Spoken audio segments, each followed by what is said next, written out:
Welcome, I'm the Deadwood Jedi. This is another Raid Shadow Legends video, and I thought today we would look at clan boss champions that bring decreased attack. So I got the top, what I consider my top 15 decreased attack clan boss champions for you guys today. Now, I have to say, first off, this is not a definitive list. Every champion you bring in a clan boss, it's gonna matter based off the other champions you bring. There's so many buffs and debuffs that we wanna have.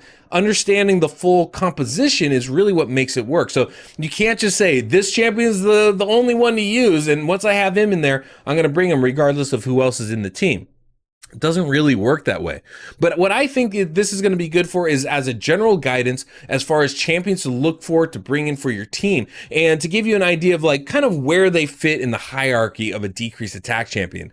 And one of the big things that I definitely have to, state up front is that if they aren't going to be consistent landing that debuff, I didn't put them on the list because it doesn't make sense, right? We want to land decreased attack. We want to keep that up on the clan boss because it is the #1 most important debuff to have. Yes, you want poisons. Yes, you want decreased defense and weaken. All these things make you do more damage. HB burn is great, of course, but decreased attack is more important than any of those. And I see so many accounts that don't even have that in their team. And I'm just mind blown because it is easily going to make your damage better more than any of those other things. And for a very simple reason, it's gonna help you last longer. Just imagine, why wouldn't you want the clan boss to do half the damage it would normally? That's all it's doing for you. It's such an important debuff to bring into your team. So this is my top 15 list of those decreased attack champions. So without further ado, no, we got one ado left. I'm sorry. I got to remind you guys, hit that subscribe, hit that notification bell so you guys know when my next video comes out. You don't want to miss out for this kind of great information that I'm bringing you guys. And also, it is the easiest way to support my channel, and I really do appreciate it a lot. Also, at the end of this video, I am looking forward to reading in the comments what you guys think of this tier list. If you think I have champions too high or too low, what are your thoughts? Did I miss somebody that you think should have made the list? I'd love to hear your guys' thoughts on it. And honestly, because there is no definitive answer to these things. It all really comes up to opinion and team composition. But this is still my opinion. This is my list here. So sit back, enjoy, and let's get into the top 15 decreased attack champions for Clan Boss. Okay, #1 on my list for decreased attack champions in Clan Boss is Iron Brago. And Iron Brago is great for many reasons. Not only does he have good buffs and the debuff as well, but he also brings good raw damage. And when you're really trying to push that next level clan boss, getting raw damage out of your champion's crit damage, crit rate, all that stuff is incredibly important to push your damage number up. Now let's look at his kit. On his A1 skill here, he's got basically nothing. For clan boss, it doesn't matter. But what is good is it hits hard. His A2 skill is really what it's about. He has a increased defense buff on all allies for 3 turns. This is what makes him so unique. A 3-turn increased defense buff means that him alone can make sure your entire team has increased defense for the entirety of your clan boss fight. That's a massive, massive ability. And there's lots of tunes that really only work exceptionally well when you have Iron Brago in the team because of that. He works good for any traditional killable clan boss team. Now, doesn't mean he's the best champion on this list. That's not the case, but this skill itself is incredibly helpful. And then his A3 ability is the one that gives you that decreased attack ability. And both of these skills are 100%, that's 100% chance to land this, so he's not going to miss unless he's going against weak affinity. And this is really strong. You know, decreased attack for 2 turns is exactly what you want to have. So all 3 of these skills can do incredible damage. In addition to that, he's got one of the best passive abilities in this game where he increases the defense on all allies by 10% of his defense, which is a massive boost, allowing the rest of your team to be built with even less defense and still stay just as tanky as they would otherwise. That's an incredible, incredible boon. So this is the reason why I think Iron Brago is the best decreased attack champion in the game, on top of him being a defensive based champion as well. So you can build him with the defense and he's going to be that much better. Now, #2 on my list might surprise you. I'm talking about Riho Bonespur. She is an absolutely incredible cheat for Clan Boss. Probably the biggest cheat for Clan Boss in this game. All of her skills are outstanding, and they all really contribute to building a very good Clan Boss team. First off, they're all on 3-turn cooldowns, just like Iron Brago, so that means even the most complex or the simplest tunes, she's going to work great for. Her A1 gives a nice little heal, places a continuous heal buff on allies, and if they're really low, we'll give them even a smaller continuous heal as well. So that's nice, you get some healing out of her A1 skill. Her A2 is the creme de la creme of her kit though. It not only gives you decreased attack, but it also gives you HP burn, weaken, decreased defense, and decreased crit rate. All of those are extremely useful for the Clan Boss. So she's an all-in-one debuffer in one kit. That's a really impressive champion. But that's not it, right? It's not just that she brings all the debuffs that you want, but she also gives you a block debuff buff, as well as a cleanse and a absolutely massive heal on her kit. So she really does bring everything you could possibly want for Clan Boss. It's a really, really strong champion for this part of the game. Now, obviously, her passive ability is helpful, not as much against Clan Boss, where when she receives a debuff, she'll transfer them back to the attacker. So, you know, if you're worried about affinity debuffs and she's the only one not covered, it won't be an issue. Same thing with the stun. So that can be helpful, but it's not usually a major thing. Now, what are the negatives with Riho? She has very good multipliers on her attacks, but she has a fairly low base attack. So building her for damage isn't always going to be the case. Not to mention her A3 skill isn't an attack at all. So she isn't going to be great for giving you wonderful raw damage on her kit, but everything else is absolutely phenomenal for Clan Boss, and 100% she's going to be most useful for people in the early and mid game where you're still kind of coming up on Clan Boss. Once you get into the late game or end game, there's usually better combinations of champions to use rather than Riho, but that doesn't take away the fact that she's still easily the #2 champion on this list.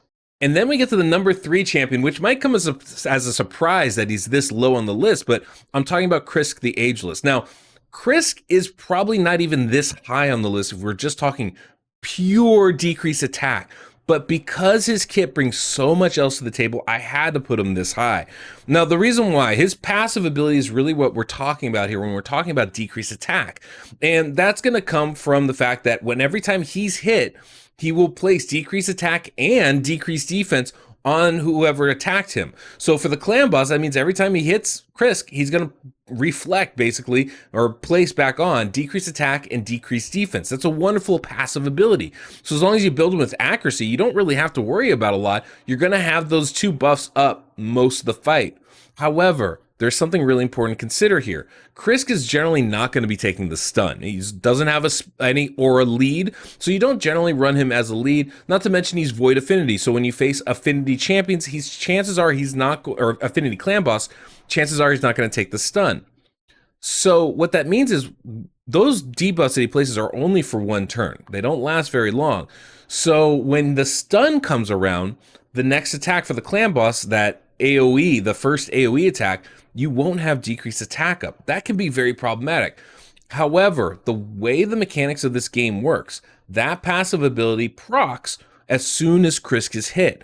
And even though it's an AoE attack the Clan Boss does, it actually hits in order of your team placement. So if, for example, you have Krisk in the lead, everybody besides Krisk will benefit from that decreased attack debuff that he places on the Clan Boss. So in essence, he can do a really good job of keeping decreased attack on the Clan Boss for the entirety of the fight, but you will always have at least one champion in Krisk who doesn't have that debuff up for that first AoE, or possibly two if you have somebody else being your aura lead champion. As long as they're tanky enough to take it, it's not usually a huge issue, especially as you're just kind of coming up through the game. But, you know, it is something to kind of keep in mind. The reason why he's this high, though, is, of course, he brings every other buff you could possibly want. You've got increased speed on that A3 skill. It's an AoE, not for Krisk, but everybody else, but then he gives himself an increased defense buff. The A2 is not only an ally protection, but it gives him 2 continuous heals, and then on top of that, increases the duration of all ally buffs. So he got a buff extension on top of that. And so between those 2 skills, he's absolutely incredible. But that passive ability is really the factor here that puts him on this list. And for number 4, we hit our first epic champion. I'm talking about Sepulchre Sentinel, an absolutely insanely good clan boss champion. The reason why is has a decreased attack on her A1 skill. That means every time she uses her A1, she's going to have a chance of placing this decreased attack. Now, it's only a single attack. It's only a, 60% chance for it to land. So it's not 100%. But especially if you bring in counterattack on your team, this can be really effective. Or if you run at a 2-1 ratio where you're getting multiple attacks every turn, and it is a 2-turn debuff, so it has an almost 100% chance of staying up on the boss. Really effective. On top of that, and this is what puts her this high on the list, she has an increased defense and a block debuff buff for 2 turns each on her A2 skill. And that is really vital because staying affinity friendly is one of the hardest things to do for Clan Boss and one of the most important. And she can enable you to do that. It makes her a very, very good champion for Clan Boss, one of the best.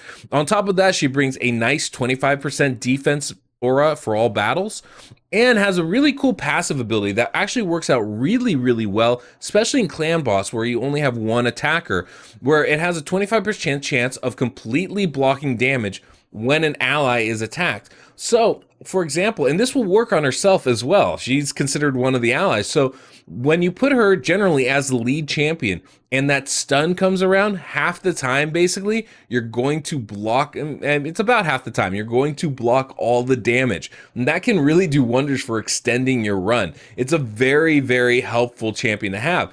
And if you make, because typically what'll happen is if whoever gets the stun will get that block passive ability, even if it's her getting the stun.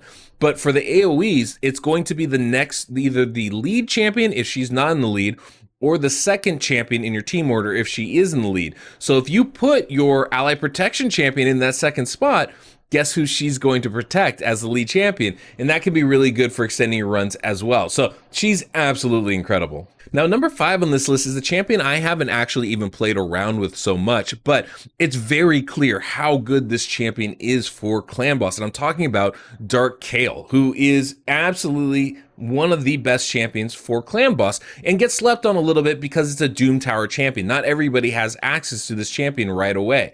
And so once you get Dark Kael from Doom Tower, though, he can be really, really good for your Clan Boss teams. Not only on his A1 is it a triple attack that brings poisons, 2 poisons or a poison and HP burn, but his A2 has this decreased attack skill and has a chance, if he's critting, which I would hope that you're doing, has a chance to extend the duration of all debuffs by 1 turn. That's a really strong ability right there. And then his A3 also places more poisons, 3 poisons with a poison sensitivity debuff, and all these skills end up booking down to 3-turn cooldown, so he's very easy to put on your team. On top of that, he does have a passive ability that decreases the crit rate of enemies under poison debuffs by 15%. This can be useful for helping you stay alive more in the Clan Boss, but really, he's a really underrated champion because not only does he bring decreased attack, not only does he bring a boatload of poisons and extend all those debuffs so they stay up longer, but he does good raw damage as well. This is a very good champion that I think we sleep on a lot and probably shouldn't because he can be really useful for your teams. All right, the next champion used to be the preeminent decreased attack champion for Clan Boss until we got a whole bunch of new ones in here, but I'm talking, of course, about Alton, a legendary champion from the Barbarian faction. He hits extremely hard, and this is really the reason why he's on this list, is because he has a really good damage potential. But on top of that, he does his job really well. He has a decreased attack on his A1, right? I think it's a 75% chance to land it. He hits really hard, defensive-based champion, and having that on the A1 means that it's going to stay up a lot more often than it would otherwise. And then his A2 gives you an increased defense buff for all allies, and then still has an attack. So he's doing damage on every attack, gives you increased defense and decreased attack, and it's all on a 3-turn cooldown. Really nice skill. On top of that, he has one of the best auras in this game with a 33% defense aura in all battles. So he can be extremely useful for your teams. Now, he isn't as good as he used to be because there's not a lot of utility in his kit. You know, other than raw damage, he's bringing decreased attack and increased defense. There's so many champions out there now that bring so many of these buffs. This is one of the reasons why he's not higher on this list. And I could easily see arguments to say that he's still too high on this kind of a list. but he is such a good damage dealer. If you can fit him into your team, it's usually worth it. And the next one is a champion that I like a lot that I think a lot of people sleep on, and I'm talking about Jareg. Now, Jareg, honestly, I would love to put him higher on this list, but he is not a good damage dealer, and that is definitely a negative when it comes to his kit. But what he does do really well is keep your team alive. Not only does he have a decreased attack on the A1, it's about a 60% chance to land it, but he also has an ally protection and increased defense buff on his A2, and that is massive. The negative with him is it is on a 4-turn cooldown, so it becomes a lot harder to speed tune with Jareg than it might be with other champions that are on 3-turn cooldowns. But that ally protection ability is one of the most vital buffs you can bring into Clan Boss, and decreased attack on the A1 is really good. Now, he's not always going to land it, and that is probably one of the other negative things. Also, that ally protection skill is not an attack, so he's going to miss out on some damage there, but otherwise he's really good. He also has a really nice passive that gives you a continuous heal buff whenever an ally loses 20% of their max HP in one hit. That's really good, and he has a nice HP all battles aura, 33% as well. So there is a lot to like about Jareg. He's not going to work for every team, but the teams he does work for are really good. Now, the next champion on this list, I think, is going to be a surprise to a lot of you, but it's a champion that I love and have been using for a while now. I'm talking about Suwai Firstborn. There was a recent change to her kit, which kind of lowered some of her damage potential when it came to unkillable teams, which is where I thought she really shined, but it did mean that she became a lot more viable for traditional teams in Clan Boss because she now has a very 100% chance to land this decreased attack skill. And I'm talking about her A2 ability here, where it, when booked, is a 100% chance to land decreased attack. That's really nice. Now, this used to be one of her strongest hitting skills, so there was a trade-off when her kit got remade, but this is still incredibly valuable, and it does book to a 3-turn cooldown like all of her skills. But her other skills are really good too, which is why she makes this list. Her A1 has a decreased defense debuff. That's really great. 50% chance to land that. Not 100% chance, so obviously counterattack team, she's going to be more valuable, but this is a decent hitting skill as well. And then her A3 ability is an extremely good hitting skill. On top of that, it brings a weaken debuff, 100% chance to land, and also on a 3-turn cooldown. So having 3-turn cooldowns is great. She brings you decreased defense, she brings you weaken and decreased attack. Also, she's a Void champion, and I find Void champions to be really useful for Clan Boss because you don't have to worry about affinity issues. The one negative thing, real negative thing about her, she has very low base HP.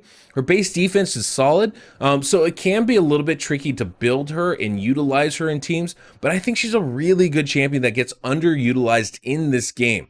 She's not going to work for every team out there, but she could work for yours. All right, the next champion on the list, number 9, is Narma the Returned, one of the coolest looking champions in this game. Now, she is not utilized a ton because she is tricky. All her skills, she has 4-turn cooldowns on her skills, and that can be a little bit tough. But the great thing about her is all of her skills hit extremely hard. So if you can build damage on her, she can be really, really good. She does have a very low base attack, which makes it a lot harder. The great thing is her skills are phenomenal. Her A1 brings a chance to increase the duration of 3 random debuffs, a 60% chance by 1 turn. That's always really nice, being able to increase the duration of debuffs.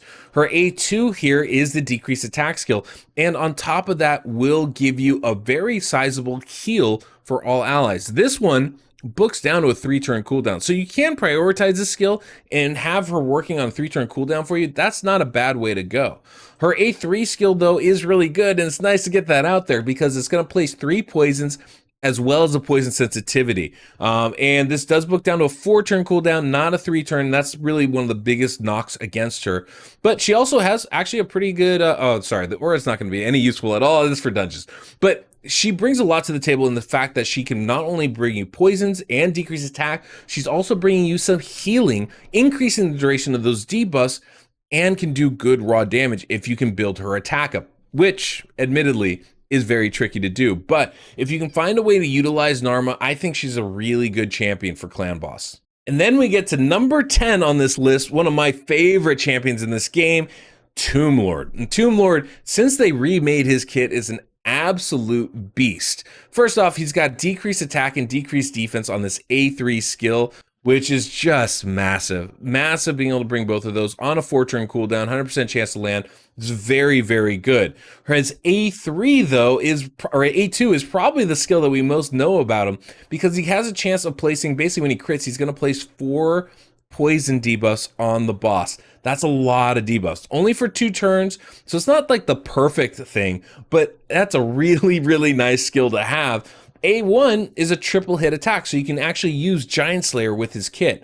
Now, it's not perfect, right? He's got pretty low base defense. On top of that, that A3 skill doesn't have an attack, so you're not dealing any damage when you utilize it.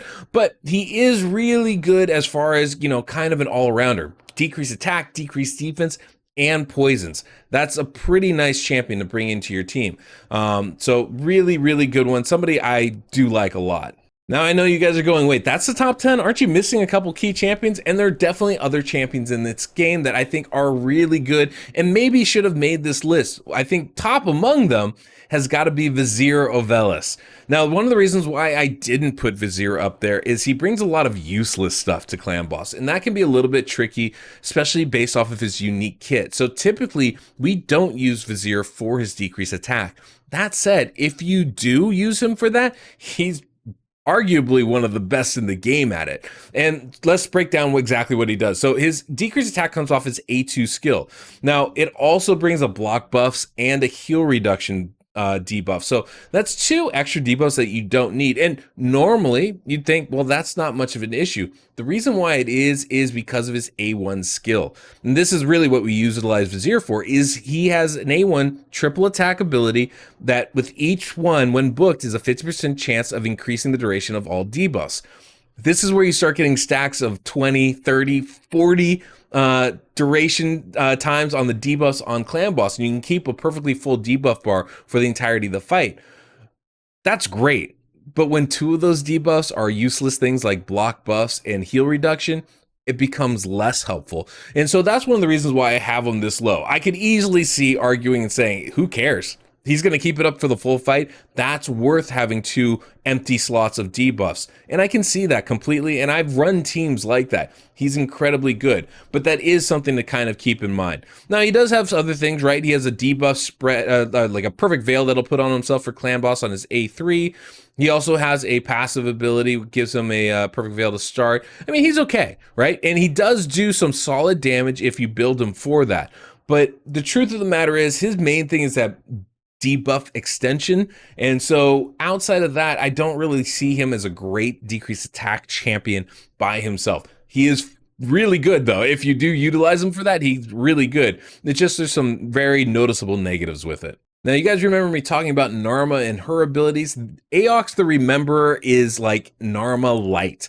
As our number 12 champion here, brings a lot to the table and is a good champion to bring in for Clan Boss. But one of the big negatives is doesn't bring damage, raw damage, I should say. Because on his A1, he does have a chance to place poison. Now, it's only a 30% chance on a 2-hit attack. So it's not like he's going to put a lot up, but with counterattack especially, he can do a pretty good job of being a secondary poisoner. His A2 ability is an AoE heal, which is really nice because it actually does extra healing based off the number of debuffs on the boss. So this can be pretty helpful for your team. And then his A3 is the one that does place a decreased attack as well as a decreased crit rate, which can be useful in Clan Boss, but it's not an attack. So he's not a great damage dealer, but he does bring some utility to the table, specifically the decreased attack as well as those poisons and the healing. Now, these all do book to a 3-turn cooldown, which is really, really helpful. But the real key to Aox makes him so, I would say, useful for Clan Boss is a passive ability where every time he gets attacked or every time he gets hit, has a chance of increasing the duration of 2 random debuffs on the attacker for 1 turn. That's pretty good. Being able to, extend debuffs is always a really valuable ability. And so it helps to mitigate the fact that he doesn't land a lot of poisons, is that he's going to be extending the duration of a lot of them. So Aox is a really good champion because of that, and definitely somebody I would recommend utilizing if you can. The next champion on this list is somebody that I don't think most people ever think about for Clan Boss. I use him almost exclusively in Hydra, but can be a really good champion for Clan Boss, and I'm talking about Lord Champfort. This is a really good legendary champion that people just kind of sleep on with his abilities. Now, it's very basic what he's going to do for you, but he's going to do them really well. He's going to give you decreased defense on his A1 skill. Always valuable. Only 45% chance to land, but, especially with counterattack can be really useful, or if you're taking multiple attacks per turn on a 2-1 ratio or something, can be really, really good. And decreased defense is probably the second most valuable debuff to have. And then his A1, or his A2, I should say, has that decreased attack debuff. It also comes with a decreased accuracy debuff, which is less valuable, but that's okay, right? I mean, it's still just only one debuff we're placing on there. And the big thing is that he's an HP champion. So by building his damage up, you're building his survivability up too. And he can do good raw damage for you. So definitely somebody I would be looking at for my clan boss teams. His passive ability is pretty good as well, giving him a shield every time he's attacked, which is actually really nice as well for that, like I said, added survivability. On top of that, does have, oh, nope, Nora. So yeah, I would say this is a very good champion to bring in for clan boss. Not my first choice, but definitely on the list. Now, the next champion I want to talk about is somebody that I think for a lot of players will actually be utilized more often and before than some of the other champions for clan boss, and for good reason. This is a champion that can be extremely useful, and I'm talking about Tayrel, because he has everything you really do want for clan boss is in his kit. He does good raw damage, and as an epic champion, he's not really going to be utilized in a lot of other areas of the game for you. And so he can be extremely, extremely valuable for clan boss. First off, he has one of the best decreased attack skills on his A1 because it's a 2-hit attack, and each one has a 50% chance of landing decreased attack. Basically, with him on your team, decreased attack will never fall off. On top of that, he has an A2 ability, which is a decreased defense ability. And that is really, really good, especially if you don't have enough, the variety in your champions to build it in. Otherwise, you can utilize Tayrel really well. His A3 skill doesn't do anything for clan boss, but it does hit extremely hard. And so even when I play with him, I usually still keep that skill active on his abilities. And then his A3, his passive, his aura, his aura is an all defense aura of 25%, so you can easily use him as your lead champion. One of the best things about Tayrel is as an epic champion, he still hits very hard. And so that can be really useful for you in clan boss. He's a good starter champion, really, because he will help you get to the levels you need to go at with a lot of, with bringing some extra viability. When I was first doing clan boss, I used Tayrel exclusively. He was one of the best decreased attack champions at that time, and I still love him and think he's still very good. Defense-based champion with a good base defense makes him really easy to build for clan boss, and somebody that if you don't have a decreased attack champion on your team, or you're not keeping it up 100% of the time, he's somebody I would 100% look at bringing into your team. And the very last champion I'm going to point out might be a little bit of a surprise, because typically only used for unkillable teams. I'm talking about Fane, the rat herself, the mouse, we'll say mouse, the mouse herself. Now that she has a more distinguished chin, she is extremely good for clan boss. Now, typically we utilize her in unkillable teams because she has such a low base defense and base HP, it's very hard to keep her alive. But if you can build her to survive, you bring in your increased defense, your ally protection abilities, she can be really good for you because that decreased attack will land. It also comes with 2 poisons on that A2 skill, and it books down to a 3-turn cooldown, which is great. The thing is, it's probably going to be a 4-turn cooldown because you're going to want to use her A3 skill, which is a decreased defense and weaken ability.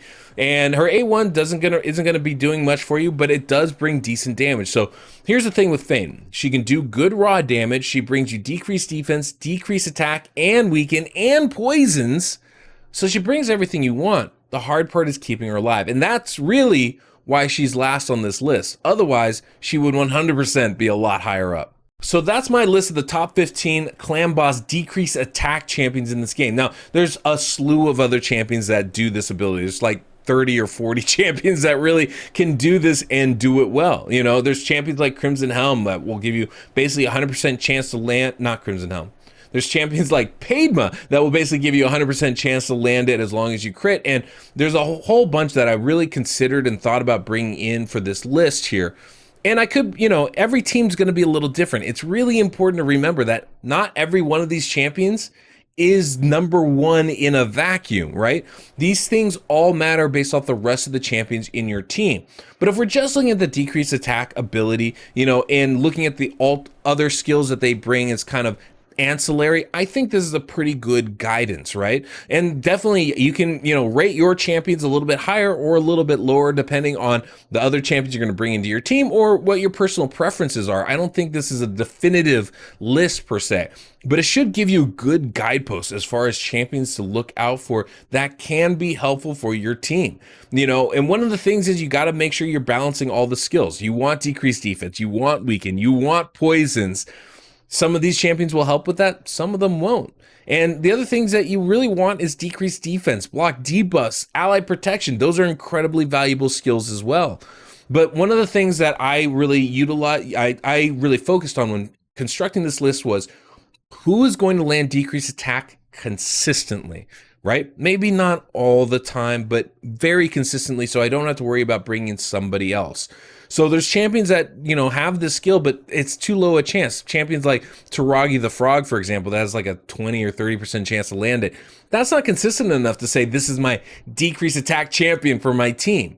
So I couldn't put him on this list. So anyway, there's some guidance there for you guys. Hopefully this is something that you found helpful and a good look. I would love to hear what you guys thought of this list. Did I rate somebody too high? Did I rate somebody too low? Did I leave somebody off completely that I should have put on? There's so many different options when it goes to this. I remember I used Maneater as my decreased attack champion when I was first starting in this game, before we had any of these unkillable comps.